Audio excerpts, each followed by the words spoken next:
Because I want to try and get the shot. Actually, yeah, we're gonna get the shot. We're gonna get the shot.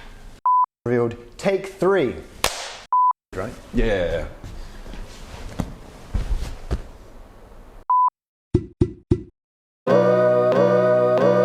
Hi everybody, it's time for Talk and Taste. We missed you. We hope that you missed us as well. I'm your spirits guy, Max, and this guy.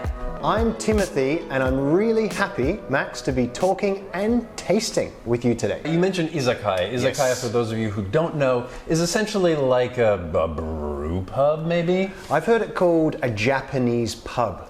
These izakayas are places where you would go meet a friend, hang out. It's really easy because you can order a variety of dishes. They're all shared, but they're also used for something called the nomihoudai. Okay, so the nomihoudai is translated into English as all you can drink. Now, that sounds to a Westerner absolutely fantastic. Unfortunately, if you try and drink all you can drink in a 2-hour span, well, of course, you're getting probably great value for money, but it's really not doing yourself any favors.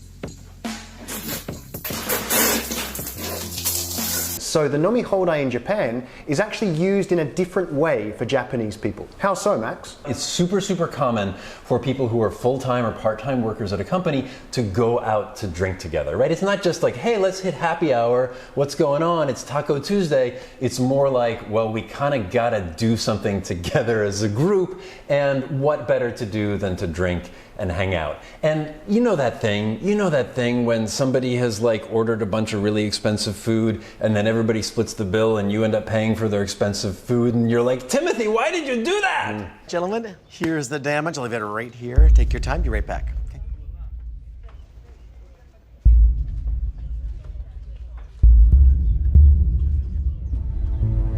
That is the issue, right? So you have the one guy who's ordering the champagne at the end, and then maybe you're not even drinking that night the alcohol, and you've just had maybe a couple of iced teas, maybe listening to a bit of iced tea at the same time. And I had a bunch of hustling girls with me, so I tried to pimp on them, and they got scared and ran to my friends like, I was just trying to pimp me. And at the end of the evening, you get the bill, it's split down the middle, and you will charge the same as the guy at the end of the table. It's unfair. It's unfair. And frankly, that would fly in the face of what we like to call the wa in Japan. The wa is like the peace. It's basically understanding that we all get along. So the nomihoudai, tabehoudai. Hodai just means basically you can do something as much as you want, right? Nomihoudai is drink as much as you want. Tabehoudai is eat as much as you want. It's very popular for people to get together and you have a set price. Everybody basically has access to the same menu. The same food comes out and everybody shares it. It's a way of like just sharing a good moment and not having to worry about the bill. And usually it's a very good deal. And how do they structure that price? Because there's always a story behind the price of stuff. Are we about to have a Max Fact? That's right. So in Japan, many people aren't actually aware of this. People think of it as a pretty patriarchal society. However, once you're married, traditionally the woman kind of takes control of the house and especially the finances of the house. So the husband basically will kind of give her, his salary will go to her. Things are changing. Of course, Japan is becoming more modern or more contemporary. However, that's like the traditional structure. And then the husband just gets an allowance every month. It's called okozukai. Okozukai, which basically is like small change for you, buddy. pocket money? It's pocket money. Okozukai. And it's actually tracked. You can look up online. I think it's about $350 US is the standard monthly allowance for the husband. That's his okozukai. So they have to structure the price point of these nomihoudai, tabehoudai, all you can drink, all you can eat things around that. So they tend to be around like 3,000 yen, maybe 5,000 yen with the food included, a very reasonable price point. Now, here's something else. The flip side of the okozukai, the husband's allowance, very often the wife takes a little off the top. She gets her beak wet. Skimming. It's called the hesokuri, I believe. Hesokuri gane, which means the money you hide in your belly button. Wow. According to research, women in their 20s on average have about $15,000 saved. Women in their 50s have about 40,000, the equivalent of 40,000 US dollars saved, hidden from their husband, very often in cash. That's a sugar mama. Where do they hide the cash? Apparently in their belly buttons. Okay, so let's get on to the tasting. We are going to be tasting today something that is ubiquitous all across Japan. You can find it in any izakaya, in any bar, and my goodness, it is popular. It is the highball! The highball! Okay, so today we are doing the kaku highball. Now, Max, perhaps you can tell the audience what the kaku highball means. Suntory, one of the pioneers of Japan, not the original, but one of the pioneers in making whiskey popular here domestically, they made something called the kaku bin. Kaku is square, basically, right? So it's a bottle. Kaku bin means square bottle. It's a bottle that is kind of rectangular, right? It's reminiscent a little bit of Johnny Walker's style, in that it stands out because it's rectangular on the shelves, etc. So they also made the kaku highball, the square highball, which you can buy in a can in a convenience store here, and it was a way of popularizing whiskey in Japan and really took off. I mean, everybody loves a highball in Japan. The kaku bin, it's a young grain, I'm pretty sure, Japanese whiskey. It's not the most sophisticated, but it is good for a highball. I mean, that's kind of what highballs in a way are made for, right? It's almost like a light version of whiskey, right? If you're not somebody who perhaps drinks whiskey straight, it's a very approachable way to drink it. And ideally with a highball like this, yeah, it should kind of make those lighter top notes more accessible in a way. Like if you have another, say, more expensive single malt whiskey highball, then very often you'll get kind of a floral or a fruity element on the top. Here, it's much more kind of green apple or people say acetate, like a little bit nail polish remover, which that's not an insult in the whiskey world, right?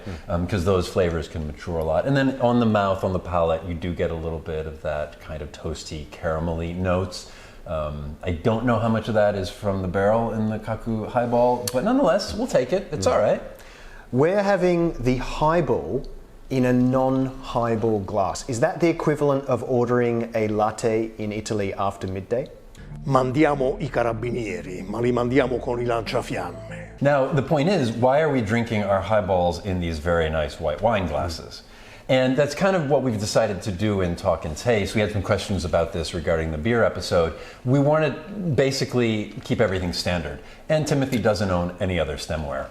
And also, if you're wanting to give it a real tasting, I mean, if anybody who's studied wine out there, and even when you're studying whiskey as well, you have a standard glass that you drink anything from, and it just allows you to have, a base. Wait, is it time for...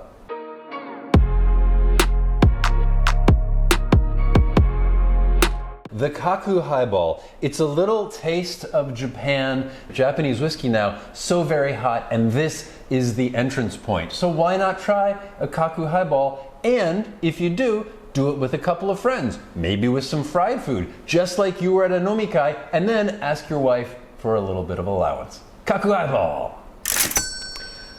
It was strong. Not your best work, but it was pretty strong. Oh yeah, my best work is yet to come. Or perhaps years behind me at this point. Now it's time for T Cubed, Timothy's Top Tips. If you happen to find yourself at a nomihoudai, or of course at a tabehoudai, where you can eat and drink as much as you want, and the course is included, what I recommend is you get into the food early doors. Often, the course will have a few things that come out first, second, third that are actually quite nice. Maybe a nice sashimi plate, maybe something a little bit interesting, maybe a caprese salad. A caprese. Something really tasty. Get into that early doors because later on it's going to be littered with cheap fried foods. Something I wanted to say as well is that going into the nomihoudai, you will get a menu that will say what is available. In Japan, you have to stick to that menu. Yeah. Don't try ordering off menu or it will go, I mean, it won't even go horribly wrong. It will go nowhere.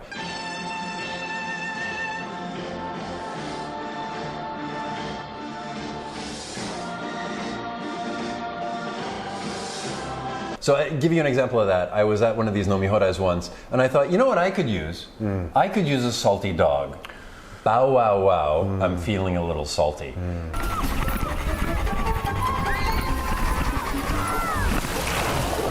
And I asked them for a salty dog, and they said, no, it's not on the menu. And I said, okay, I understand, but you have a gin and tonic, and you have grapefruit juice on the menu. could you just take the gin and the grapefruit juice and put them together? And that was a no-go. It's time for the talk and taste score for the Kaku Highball. Remember, the maximum score we can give the Kaku Highball is 5 pink Speedos. I am giving the Kaku Highball 1, 2, 3 pink Talk and Taste budgie smugglers. Why not more? Why not less? Yes. Because it's a classic. It might not be the most sophisticated, the most, let's say flavorful highball you'll ever have. However, it's a pretty darn good highball, and it's a classic part of the Japanese nomihoudai experience. Cue the outro. This has been another episode of Talk and Taste. See you next time. Cheers till then. Max does the spirits. And Tim does the wine. Tapping my allowance just to pay for my drinks. Gonna eat up early, cause later it stinks. Leaving the office way past nightfall. Gonna take the edge off with a Kaku Highball. Talk and Taste. Irashaimase!